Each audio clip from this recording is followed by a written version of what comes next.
Hervé. Bonjour Alain.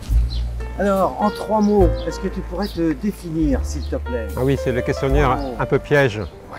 Alors, pris au dépourvu comme ça, ce qui me passe par la tête, c'est je suis curieux, curieux de beaucoup de choses. Je m'intéresse beaucoup à l'ailleurs, à des gens différents. C'est combiné à une intranquillité, donc c'est un peu complémentaire. Intranquillité, qu'est-ce que ça veut dire? Oui, alors c'est pas l'inquiétude. Au sens premier, c'est le fait de ne pas vraiment rester toujours en place et de toujours avoir envie un peu de bouger. Et ça se combine très bien avec le fait d'être curieux, c'est-à-dire de profiter de on va dire, de ce trait de caractère pour en faire quelque chose de positif. Et un troisième? Et le troisième, je dirais peut-être solitaire, dans une certaine mesure, ce qui peut paraître un peu contradictoire avec la soif de découverte. Mais tu n'es pas sauvage. Ah, pas du tout. Solitaire, mais pas sauvage. Ah, je ne crois pas. Non, non. Vous savez, c'est le hérisson qui se retire dans la forêt parce que quand il voit ses congénères, ben, ça pique. Mais quand il est dans la forêt, il se sent un peu tout seul. Donc il revient ensuite voir ses congénères. Alors Hervé, tu es un grand voyageur hein, entre l'Himalaya, le Yémen, l'Égypte, toute l'Europe. Tu as amassé des milliers de photos. Quel est le carburant de ton énergie? La curiosité? Je crois que c'est le mot-clé, c'est la curiosité qui a été évoquée précédemment. Et je dois dire que tout petit, à l'âge de 4, 5, 6 ans, j'étais à l'école Montessori dans le 17e à Paris. Et c'est une école ouverte sur les intérêts de l'enfant qui puisse se développer. Et je passais le plus clair de mes journées à décrocher les grandes cartes géographiques du mur. Je les mettais par terre, je m'allongeais dessus et avec mon doigt, je voyageais. Et j'ai continué à faire ça toute ma vie jusqu'à maintenant. Je reste un amateur, mais un amateur dans la photographie, dans le sens positif du mot, c'est-à-dire quelqu'un qui aime ce qu'il fait, et un amateur et un artisan aussi. Je n'ai par exemple jamais eu de carte de visite avec photographe dessus. Aventurier aussi? Pas dans l'âme parce que je ne suis pas vraiment courageux, aventurier plutôt dans le sens romanesque. Oui, oui, c'est toujours aller ailleurs, voir ce qu'il y a de l'autre côté, dans la pièce d'à côté. Ça me caractérise et ça continue encore. Alors, un voyageur, pour toi, faire des reportages photos nécessite quand même du matériel. Mais quel est ton rapport avec ce matériel? C'est une question qui est souvent posée. Le matériel, je dirais que c'est très secondaire, vraiment. J'utilise un matériel adapté à ce que je dois faire. Quand ce sont des commandes du reportage, mettons sur l'architecture, évidemment qu'il faut des focales, des grands angles, des téléobjectifs, un pied aussi pour les intérieurs. Pour le reportage que je fais de plus en plus fréquemment depuis maintenant 25 ans, c'est-à-dire les pays étrangers et aussi bien l'ethnologie que le mode de vie, les paysages, les villes, la vie dans les villes, j'utilise un matériel beaucoup plus sobre, beaucoup plus discret, voire même un boîtier de ce type-là, très performant, l'équivalent des autres mais dans un format beaucoup plus réduit, qui me permet de passer assez inaperçu. Voilà. L'appareil ne sort qu'au moment où il est nécessaire. Donc, l'appareil pour moi c'est un outil, ça reste d'abord un outil et il n'y a pas de fétichisme de ce côté-là. On me pose cette question souvent et je dis que pour mon activité à moi, le meilleur matériel, ce sont les chaussures. Parce qu'il faut marcher énormément et en fin de journée, après 8 heures de marche, il faut être aussi frais d'esprit que le matin quand on démarre. Et les chaussures sont très très importantes. De plus en plus aussi, il m'arrive maintenant de sortir dans Paris en simple promeneur. Je suis un grand marcheur à Paris, il faut dire que la ville s'y prête beaucoup. Et cet appareil en fait est le prolongement de l'œil et du cerveau dans le sens où, pour un photographe, un caméraman, c'est quand il fait ses plans, il réfléchit avant, il fait son plan. Le photographe, lui, quand il se déplace, le cerveau, l'œil, c'est une caméra constamment en activité qui enregistre.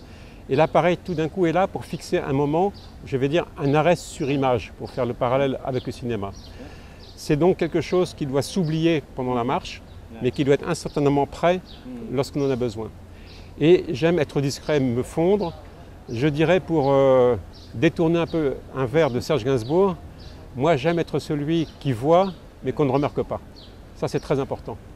Quand je suis au milieu d'un groupe, je ne trompe jamais les gens. C'est-à-dire je n'aime pas prendre les gens à leur insu quand ce sont des scènes qui pourraient les gêner, ça jamais pour moi. Par contre, si j'arrive dans un groupe, dans un village à l'étranger, je commence par me fondre, c'est-à-dire que l'appareil n'existe pas, et c'est petit à petit qu'il arrive, je le montre, je donne un geste d'échange, je vois tout de suite s'il y a un consentement ou pas. Ça, c'est une règle absolue. Et s'il y a un refus? S'il y a un refus, je le respecte totalement. Je ne suis pas un paparazzi qui absolument doit trouver un document. Je photographie ce que je vois et ce que je ressens et je ne cherche pas un effet d'artifice pour essayer avec un très gros télé, un très grand angle, de donner un effet photographique qui ensuite prime sur le sujet. Alors, tu es né à Paris, tu as quitté Paris pour tes études et pour bourlinguer aussi, et tu es revenu à Paris. Mais finalement, pourquoi tu as jeté l'ancre à Paris? Ça commence évidemment, je suis né à Paris en 1954. Mes parents habitaient dans le 4e, dans le Marais, j'ai habité ensuite dans le 17e, et puis par les hasards de la vie professionnelle des parents, nous avons migré en Bretagne. C'était souvent en sens inverse à l'époque, mais là nous sommes partis en Bretagne, où j'ai fait une partie de mes scolarités et mes études. Et ce qui m'a permis ensuite de travailler d'ailleurs dans un grand journal de l'Ouest. Ouest France. Ouest France, voilà, exactement, qui démarrait un département livre. J'ai saisi l'occasion et petit à petit, comme ça, j'ai pu progresser. Et à un certain moment, je suis rentré à Paris parce que Paris était vraiment la ville qui concentrait l'édition, la photographie, les agences, la presse, donc tout ce milieu qui gravite autour du cinéma et de la photographie. Et c'est là que j'ai commencé à publier donc, un premier livre sur Paris, Vivre Paris, chez Jean-Paul Mingès. Et j'ai continué ensuite avec d'autres destinations, l'Europe. Et petit à petit, je suis allé ensuite en Inde pour l'Himalaya, je suis allé au Moyen-Orient pour l'Égypte, le Yémen, et puis toute la civilisation aussi européenne antique, la Grèce, l'Italie, l'Égypte, m'ont toujours passionné. Paris, je suis revenu m'installer dans le 14e. Pourquoi? Parce que moi, d'abord, c'était la rive gauche qui m'intéressait pour mon travail et pour l'atmosphère.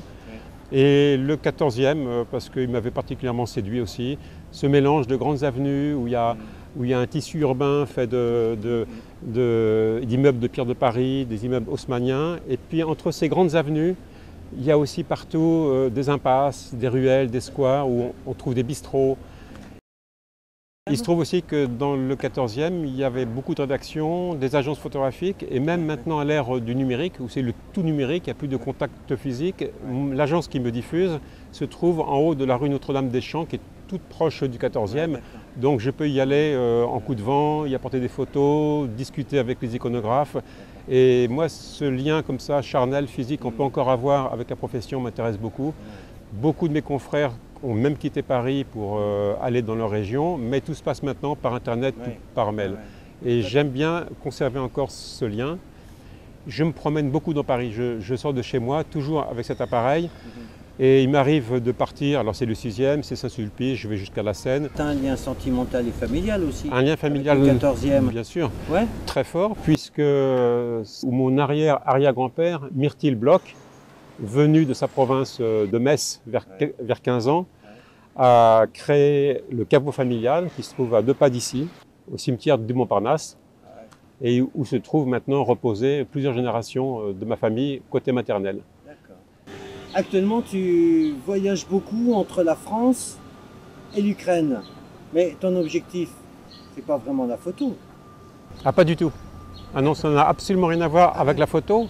Même si dans ma décision que j'ai prise dès le début de cette agression russe en Ukraine, ça a pu jouer un petit rôle puisqu'en 2019, j'avais fait un grand voyage vers le Caucase et je ne suis pas allé directement, j'ai fait un petit détour par l'Ukraine que je ne connaissais pas et donc je l'ai traversé un peu dans toutes les régions. Et ici, il s'est trouvé que fin février, début mars, j'ai rencontré des Ukrainiens qui organisaient une collecte. J'ai vu la personne qui semblait être la responsable et nous sommes allés dans son local, rue du Kouédic, tout proche, et il m'a présenté l'association qu'il avait créée juste 2-3 jours avant, Aide civile ukrainien. Et en plus, sa belle-mère avait quitté Mykolaïv, dont la maison avait été entièrement rasée, et il s'agissait de la récupérer dans le centre de l'Ukraine et de la ramener. C'était le premier voyage totalement improvisé. Aller jusqu'en Ukraine, c'était pas une partie de plaisir, traverser l'est de la France, l'Allemagne, l'Autriche, la Hongrie, la Roumanie, pénétrer ensuite en Ukraine, je ne connaissais pas les conditions, ça a été très particulier. Et j'en suis maintenant à mon 5e voyage qui est terminé et à plusieurs reprises j'ai pu ramener des Ukrainiens en France qu'on s'est occupé de loger aussi.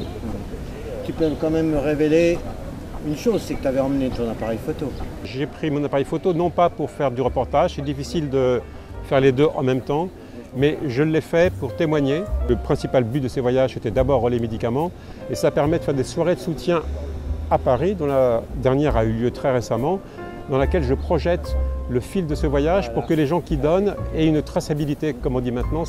Ils savent exactement que tout ce qu'ils donnent sert à 100% et qu'il n'y a aucun frais de fonctionnement. Et c'est très important.